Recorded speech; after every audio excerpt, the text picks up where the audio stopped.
достар, арнама қош келдіңіздер. Бүгін мен ванна бөлмесінде видео түсіріп тұрмын.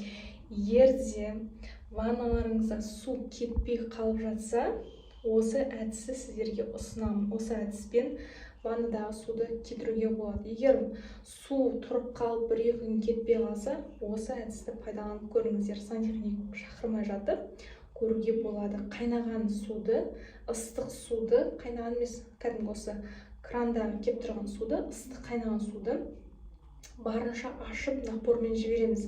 Ар жақта тұрып қалған шаштар, тұрып қалған майлар болса, алып түседі. Бір 5 минут ұстап, 10 минут ұстасаңыздар жеткілікті. Ары қарай көріңіздер бірге. Бұл жерде су мысалы тұрып қалды неге, бүйтіп осылай тұрып қалды су. Кетпей тұрып қалды, не істейміз? Ол үшін біз мынау душевой немізді шешеміз.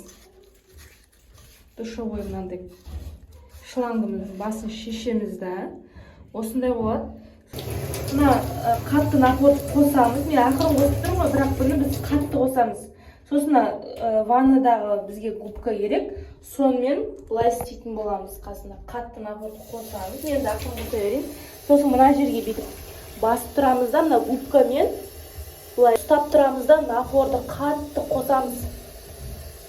Осылай 5 минуттай ұстап тұрамыз, қайнаған сумен, ыстық сумен 5 минуттай осылай ұстап тұрамыз. Ана тұрып қалған сулардың барлығын ар жақта бітеліп тұрса, май бір нәрселер шаштар осы қатты напормен алып кетеді ары қарай. Сонымен біздің суымыз кететін болады.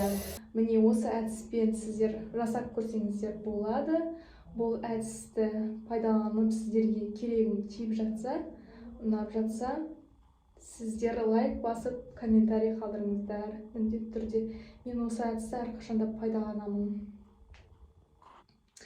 Менің арнама жазылып, лайк басып қойыңыздар. Арнама жазылғандарыңызға рахмет, сау болыңыздар.